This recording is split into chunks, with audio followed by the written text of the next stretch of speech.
Muy buenas noches y bienvenidos a La Encerrona, el debate por México. Buenas noches, Roberto Gil, Mario Delgado y David Penchina. 3 senadores, 3 temas, 3 puntos de vista diferentes. Las reglas las pongo yo. Y acuérdense que aquí lo único que no se vale es coincidir. Arrancamos con La Encerrona. Peña Nieto ha presentado al Congreso 2 iniciativas que serán los pilares de su administración para hacer de México un país más libre, más justo y más seguro. Fortalecer las facultades de la Secretaría de Gobernación y desaparecer la Secretaría de Seguridad Pública. La creación de una Comisión Nacional Anticorrupción. Los partidos tendrán que trabajar conjuntamente por el interés nacional para que una reforma sea posible antes del 1 de diciembre.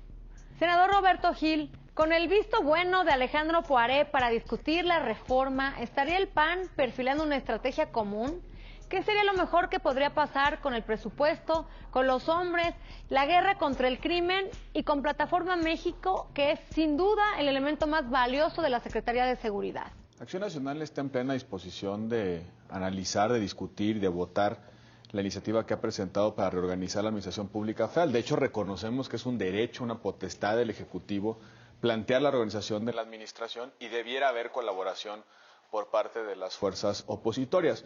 Nosotros estaremos pues en la disposición de escuchar estos argumentos. Planteo algunas implicaciones y algunos cuestionamientos que no quedan claros. Implicaciones: el hecho de que el secretario de Gobernación asuma la coordinación del Gabinete de Seguridad lo hace responsable para efectos de los controles políticos, jurídicos y sociales en todos los efectos. Subsumir las funciones de la Secretaría de Seguridad Pública a la Secretaría de Gobernación significa que quien va a responder frente, por ejemplo, al Congreso de las acciones u omisiones que en materia de seguridad se realicen es el propio secretario de Gobernación. Y algunas interrogantes. A mí no me queda muy claro por qué, por ejemplo, Plataforma México, que es una estructura de información, debe estar en Gobernación en lugar de estar en la PGR, que es quien le debe investigar los delitos. ¿Para qué quiere el secretario de Gobernación conocer, por ejemplo, las placas de todos los vehículos que estén en el país o la identidad de todas las personas que han sido procesados? Senador David Penchina, se ha dicho que esta reforma mejoraría la coordinación entre la PGR, la Marina, la Sedena. Sin embargo, ya estamos viendo las reacciones sobre la oposición al tema.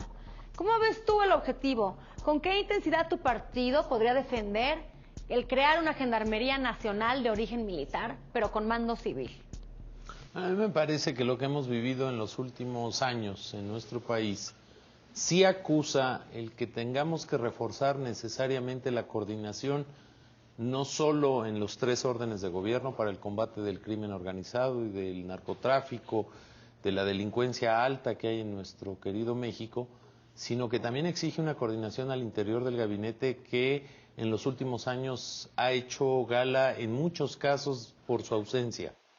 Creo que la potestad que tiene un presidente al ganar legítimamente el poder a través de un sistema democrático impone un estilo de gobernar y una de sus expresiones más puras es el cómo organizar al gobierno. Me parece que Enrique Peña Nieto está planteando una reforma atrevida en el sentido de poder reorganizar la administración con 2 sentidos. Menor gasto corriente para poder hacer más óptimo el gasto público y a través de medidas que sobrepongan la inteligencia a las medidas de fuerza o reactivas que tiene el Estado mexicano, le pueda dar los instrumentos para coordinar dichas acciones. Senador Mario Delgado, ¿no es una contradicción entre el discurso y la realidad que el PRD se oponga a la creación de la Comisión Nacional Anticorrupción? ¿Tiene sentido oponerse cuando ha sido tu partido quien ha embanderado el tema de la corrupción como el principal problema de gobierno? Sí, por supuesto, pero hemos hecho una propuesta. Justamente ahí en el Senado de la República hicimos una propuesta después de que se aprobó la Ley de Contabilidad Gubernamental. Dijimos, bueno, no es suficiente que vayamos a tener información, transparencia, información que esté además presentada de manera homogénea en los 3 niveles de gobierno, sino hace falta, para combatir la corrupción, ir a la parte de la sanción, en la parte administrativa y en la parte penal. ¿Qué estamos proponiendo a diferencia de lo que propone Peña Nieto? Peña Nieto dice, bueno, hagamos una comisión, yo nombro a los comisionados y ellos se van a encargar de sancionar. Lo que estamos diciendo nosotros es fortalezcamos el sistema de rendición de cuentas que tenemos, fortaleciendo la auditoría superior y luego crear un tribunal especial para la parte administrativa que sancione todas las faltas administrativas y que la auditoría superior pueda pasar directamente a dar vista al Ministerio Público cuando hay alguna responsabilidad penal. Esa es la propuesta que estamos haciendo. No hagamos una comisión que el presidente nombra a los consejeros y que ellos se encarguen de sancionar. Pueden entre los tres discutir el tema. Peña Nieto en diferentes ocasiones, y las puedo presentar y mostrar, sí ha señalado que uno de los objetivos de la reforma administrativa es hacer un gobierno menos caro y más eficiente. Segundo, no olvidemos que la titularidad del Poder Ejecutivo descansa en una sola persona, y esa persona se llama el presidente de México. Y el presidente de México, al ganar sus elecciones, creo que tiene el derecho de plantear la reorganización de cómo piensa administrar finalmente el poder público que le corresponde ejercer a partir de su triunfo electoral. Yo creo que se le tiene que dar el beneficio de la duda al nuevo presidente de que organice al gobierno como de mejor manera. En el fondo, sí debería estar planteando un nuevo modelo de coordinación, sobre todo en seguridad pública. A nosotros, por lo menos, lo que está planteando en materia de corrupción se nos hace muy peligroso, porque es, yo nombro a los consejeros y esos consejeros van a tener el poder de perseguir a los omisiones administrativas, los delitos administrativos, estados y municipios. Lo que no podemos señalar. Tiene que haber tribunales, tiene que haber un tribunal especializado y tenemos que terminar. El tema de la rendición de cuentas está rota en nuestro país. Entonces hay que ver cómo lo articulamos, pero no de repente una comisión donde además los comisionados los nombra el presidente, pues van a ser sus amigos. Por ejemplo, he revisado a detalle la iniciativa de reorganización administrativa en la parte de la Secretaría de Gobernación. Yo creo que tiene aspectos positivos. Hay algunos que, insisto, no tienen claridad ni en los propósitos ni en los medios. Por ejemplo, insisto, ¿por qué Plataforma México en la Secretaría de Gobernación y no Plataforma México en la Procuraduría General de la República, donde se investiga? Hoy está Secretaría de Seguridad Pública, Plataforma México. Bueno, ahí está la respuesta. Pero porque es una instancia especializada en investigación de los delitos. Si la quieren desaparecer, ¿por qué ¿por qué Plataforma México, en lugar de ir a la instancia de procuración de justicia, se va a la instancia política? Porque es una cosa que no tiene inteligencia para nosotros. Bueno, pero es que la Secretaría de Gobernación no hace inteligencia. Hará inteligencia para hacerla. No, yo creo que no. Yo creo que ahí es donde está la distorsión. La inteligencia para combatir los delitos la deben hacer las instancias que procuran justicia, no los que se dedican al diálogo político o la concertación. Me parece incluso hasta chocante un poco, pero es contradictorio con ciertas posiciones. No dicen nada cuál va a ser la diferencia entre la famosa Gendarmería Nacional y la Policía Federal. No dicen qué van a hacer con la Policía Federal. Me dices ahora, David, que lo que busca la iniciativa es reducir el gasto. Pues al contrario, lo que están planteando es que además de la Policía Federal habrá una Gendarmería Nacional donde no existe claridad, o la Policía Nacional se va a convertir en la Gendarmería Nacional. Entonces, ahí empiezan los problemas. ¿Cuáles van a ser las lógicas de reclutamiento? ¿Es una policía de corte militar, con mando civil, o es una policía civil desde sus orígenes, como es actualmente la Policía Federal? O sea, hay más interrogantes. Nuestra lógica que definiciones es apostarle más a la inteligencia que a la fuerza pública. Y por eso vamos a dotar a lo que es el Ministerio del Interior, la Secretaría de Gobernación, de los instrumentos que puedan procurar y advertir la delincuencia a partir de mayor inteligencia. Pero esa es otra pregunta. Es un tema de mejor coordinación en el orden del Ejecutivo Federal, que hoy vemos que falta coordinación. Senadores, vamos Cuando con el menos habrá segundo un claro tema. responsable. Claro, bueno, Vivir eso es mejor obvio, pero fue la estrategia más significativa de este sexenio para fomentar una política social inclusiva que brindara a las familias bases sólidas para construir un mejor futuro. Fue también una estrategia de política social, algunas veces tachada de fines electoreros, pero eficaz para reducir las condiciones de pobreza. El coordinador del PRD, el senador Miguel Barbosa, aseguró que la política en materia de desarrollo social del presidente Felipe Calderón ha sido un fracaso.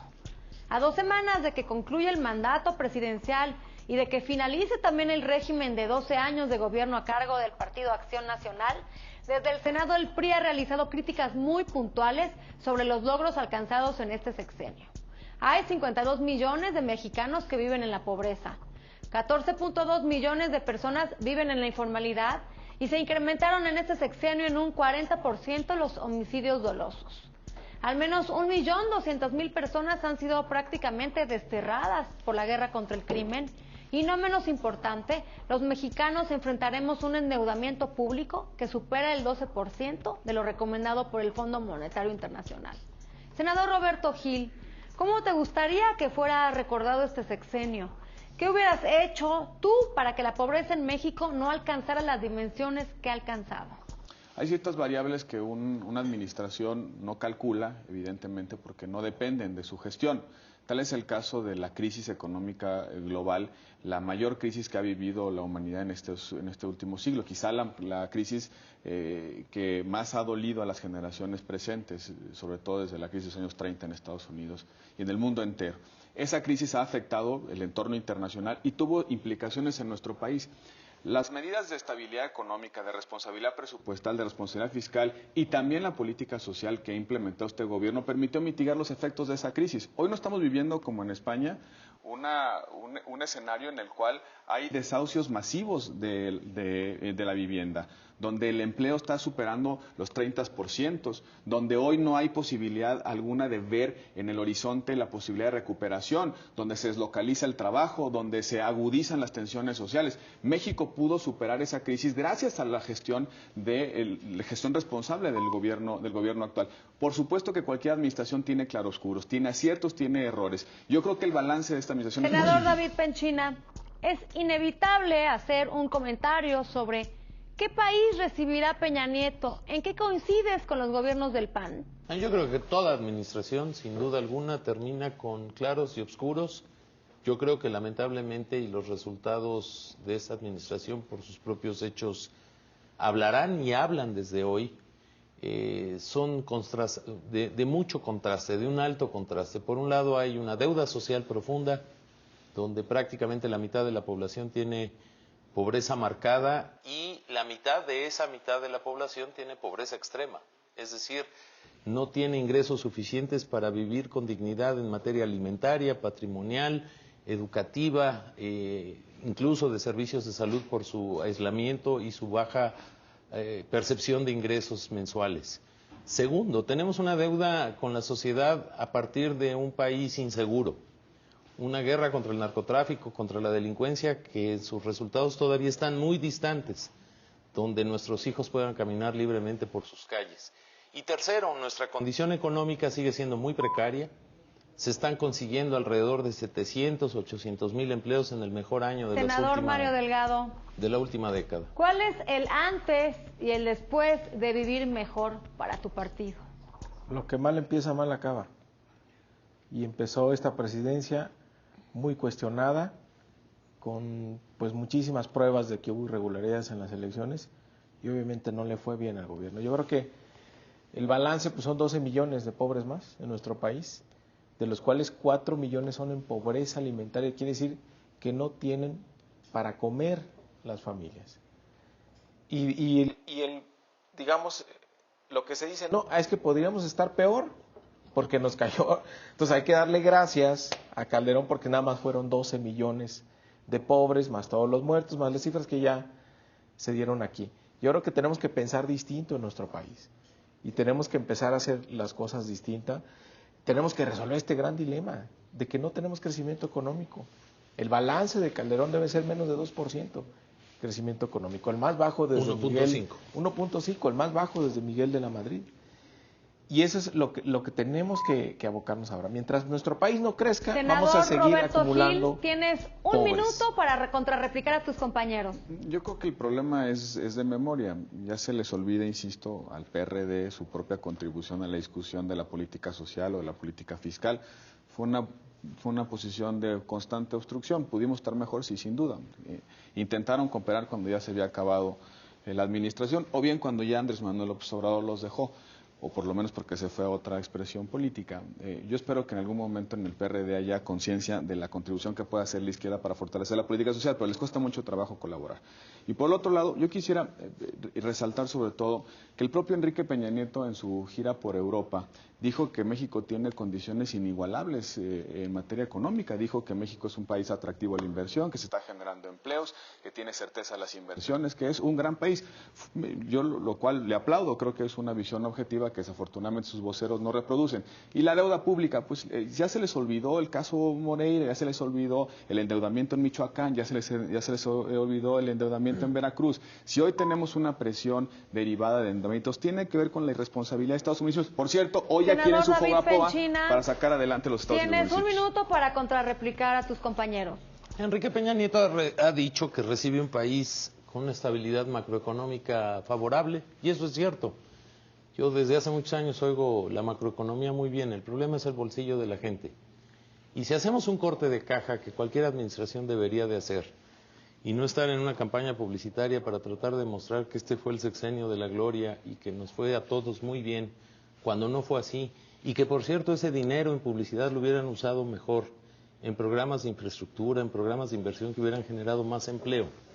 Hoy México se encuentra en una condición sin duda muy favorable para poder crecer en los estadios que debe de crecer nuestra economía. Tenemos que generar más de 1 millón de empleos, tenemos que ser más atractivos al capital, no solo por la macroeconomía, sino por hacer un país más seguro. Tenemos que darle a México las reformas que faltan, en materia energética, en materia fiscal. Y por cierto, en materia de deuda, efectivamente, han crecido las deudas estatales, han crecido las deudas municipales y ha crecido la deuda federal. Tan fácil como esto. Pemex tiene en los últimos 6 años 800% más de deuda. Mario Delgado. 800% más de deuda. Proyectos de inversión de largo plazo. Es fácil. Proyectos de inversión de largo Es plazo. deuda. Es fácil, bueno, no fácil, Que pero están sí asociadas a una rentabilidad. ayuda mucho a tener estabilidad económica que tanto se presume en el extranjero, en todos lados. Cuando tienes un nivel de endeudamiento, que lo multiplicas, y cuando tienes excedentes petroleros del tamaño que tuvo Calderón en esta Desde administración. Fox. Bueno, desde Fox, ¿no? Hay que decirlos que este periodo de 12 años que le ha tocado Acción Nacional en términos de excedentes petroleros les fue de maravilla. Y en política social, En lo absoluto. pues ahí está el ejemplo de la Ciudad de La México. plataforma petrolera venía en La- declive la- hasta que hubo inversión en Pemex. ¿Por qué? Por el uso responsable de las finanzas públicas. La política social a la que tú te refieres, El bueno, PRI pues ahí está la Ciudad de México con los programas que tiene, que son reconocidos a nivel nacional, que se pueden hacer. Y además la Ciudad de México mantiene finanzas sanas, tiene una inversión importante en los programas sociales y tiene también una inversión importante en infraestructura como la línea 12 del metro. Y todo eso combinado redunda en que tienes la mejor Senadores, seguridad tienen pública tiempo libre de todo para el país. defender sus argumentos. Simplemente aquí se sigue un modelo de gobierno distinto, donde tienes una gestión económica distinta, donde a partir de la inversión en la gente, ese es el modelo de seguridad, Cuando escucho, Mario, darles becas a los cuando te jóvenes, escucho, Mario, parece darles... que el Distrito Federal es un islote separado de la República que tiene 100% recaudación propia y que se hace cargo de todos los servicios. Tiene la mitad de recaudación, Bueno, híjole, más que ninguna no paga educación, entidad. no paga salud y tiene Por supuesto que paga educación, paga salud. Federales muy El sistema de importantes. salud de la Ciudad de México Yo es creo más grande, por ejemplo, que todo podido, Chile. Si ha podido hacer obra pública el gobierno estatal, los gobiernos estatales, tiene que ver con un uso responsable en lo macro. Tiene que ver con que hay 12 años de responsabilidad en el buen uso de los recursos, Pero en una buena también política necesitas- fiscal, una buena política económica. Roberto, Por cierto, si los fuera organismos suficiente, internacionales lo que han dicho es si que fuera México suficiente- tiene un manejo adecuado, responsable de la deuda. No es un problema de la deuda pública nacional, eso lo saben ustedes. Si fuera suficiente el comportamiento nacional, entonces no tendrían los casos que tienes en los estados. pero y está si más aquí hay una fácil. diferencia Es un muy problema importante. de reglas. Pero Perdón, es un problema de tiene reglas. que Es ser un de los problema de dos. opacidad. Tiene de que que son ser de los soberanos dos. Nada para más una decidir sus reflexión. endeudamientos. ¿Cómo medir el estado de un país? Pues por cómo vive, Como vive la gente. Sin duda. Como vive la gente. La mitad de la gente vive en una condición de pobreza. Tenemos en los últimos 6 años 70,000 muertos registrados en las calles. Más de Tenemos un un sector millón y medio energético que le falta desplazados. inversión de cerca de 70,000 siete millones de cada de 10 dólares de esos cada año. homicidios están concentrados en 5 A estados, ver, todos sí, gobernados por tu partido. sí, Ya a ver, dejen porque de darle el la PRI, vuelta el PRI a la gobierna el 20%. responsabilidad. Pero lo Senadores, cierto es qué país recibimos. Se nos acabó el tiempo, vamos a Y un es un país corte que necesita comercial muchas cosas. y ustedes no se vayan porque a nuestro regreso continuamos con La Encerrona.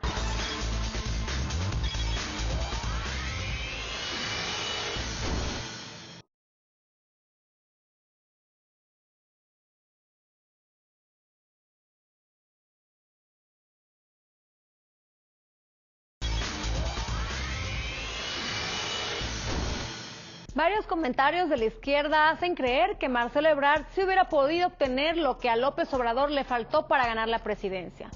Fue el 9 de septiembre, después de la elección perdida, que nos enteramos que López Obrador decidió dejar al PRD y a partir de entonces las izquierdas del país hacen votos por mantenerse unidas ante la posible constitución del Movimiento de Regeneración Nacional como partido, ya que cada uno tomó su camino rumbo al 2018.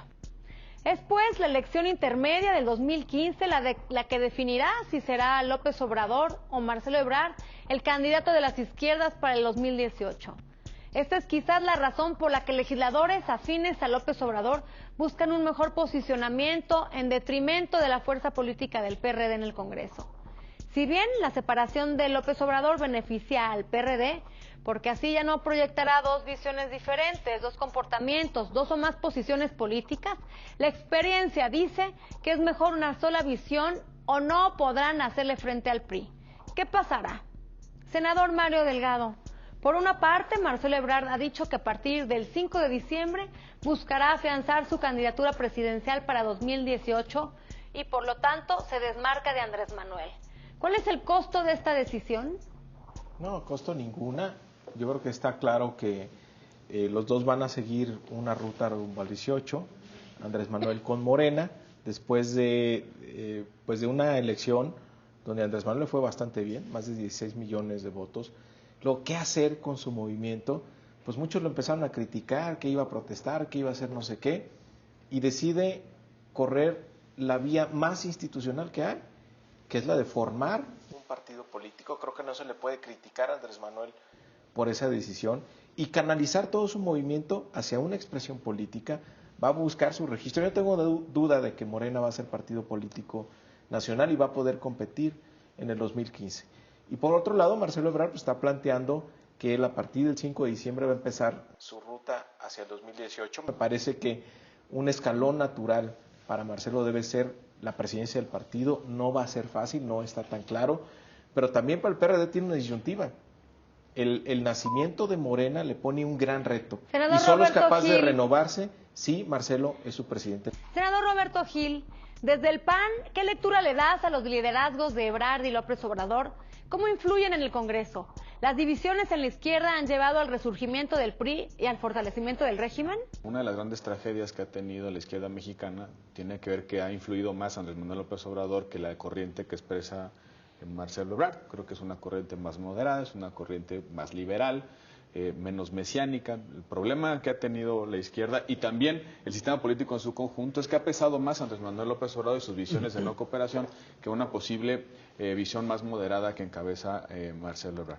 Yo creo que en buena medida esta decisión de escindir los dos movimientos sin pelearse tiene una lógica, es la lógica de aglutinar, o mejor dicho, cosechar en los dos grandes campos que tiene la izquierda, el campo más radical, más de corte, digamos, de izquierda anárquica, radical, y también construir una versión más moderada que los presente de manera distinta en ciertos procesos electorales. Yo no tengo duda de que tarde o temprano van a aparecer juntos, se van a separar cuando sea conveniente electoralmente, pero van a estar siempre en la misma mesa porque al final de cuentas es su Senador estrategia. David Penchina, ¿el PRI ganó ante una izquierda unida o ante la figura de Andrés Manuel?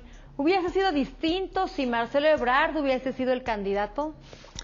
En política el hubiera no existe, a mí me lo enseñaron hace mucho, y especular con un supuesto donde Marcelo hubiera sido candidato de Andrés Manuel me basaría en el método que ellos mismos escogieron, y parece ser que a Marcelo Ebrard no le alcanzó el capital político que aglutina en la capital de la República, pero que en el resto del país tenía muy bajo conocimiento. Tal vez hubiera sido más fácil ganarle a Marcelo por ese bajo conocimiento, pero tal vez su desempeño como candidato hubiera sido mejor que un hombre mesiánico, de ideas propias, caudillista, que en otros tiempos se le conocía de otra manera, como es López Obrador.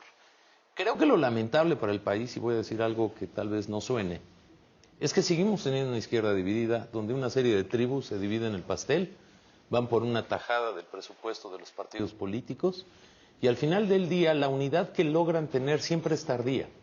Y creo que este país, para madurar, lo que requiere es de una izquierda y un frente común de las izquierdas, que siempre resulta viable, pero hasta el final, y que en eso pierde una gran competitividad.